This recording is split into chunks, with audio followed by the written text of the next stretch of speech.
The August the 11th procession is to commemorate one of St. Spiridian's most famous miracles, which was when the Turks were besieging Corfu.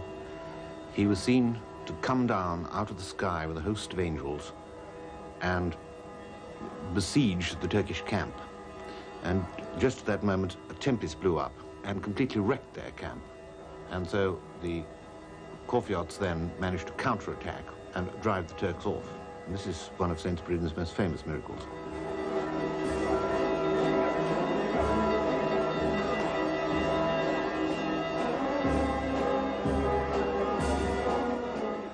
All these people are sick or suffering in some way or another, and they're waiting here in a line on the ground until the procession returns to the church. In the old days, the saint's casket used to be actually carried over the top of them, but now they carry it to one side.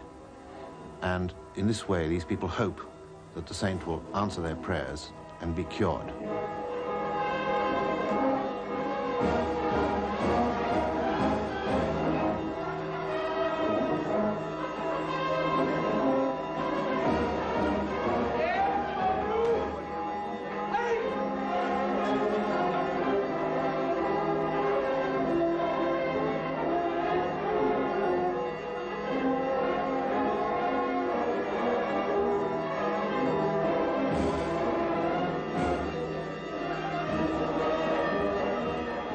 We always used to treat this as a sort of holiday, and we'd come in from the villas in the country where we lived, and I'd make myself sick on ice cream, and we'd have a marvelous day in the town with everybody else in Corfu.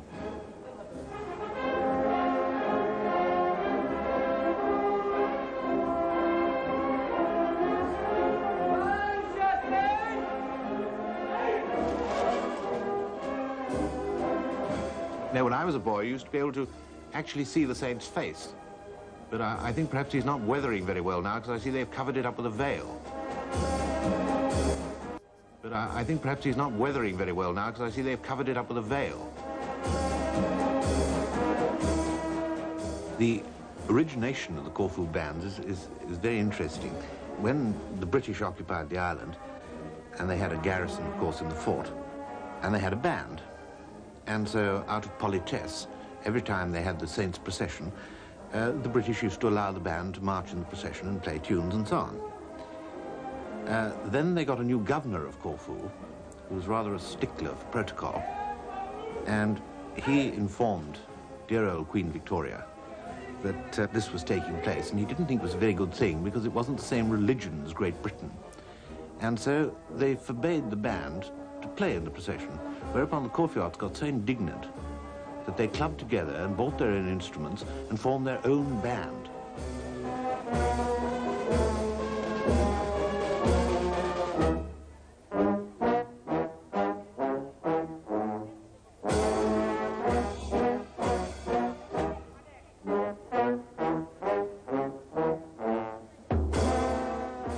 St. Spiridion was born in the island of Cyprus, around about 270 A.D.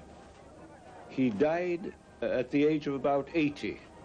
According to one tradition, a scent of attar of roses was smelt in the vicinity of his grave, and this attracted the attention of the inhabitants of Trimithous, who dug up his body and found that it was still in perfect state of preservation. For this reason, he was considered to be a saint until Cyprus was taken by the Saracens. After the fall of Constantinople, the body was taken through the Turkish lines, hidden in a sack of straw. After 3 years wandering, St. Spiridion was brought to Corfu in 1456.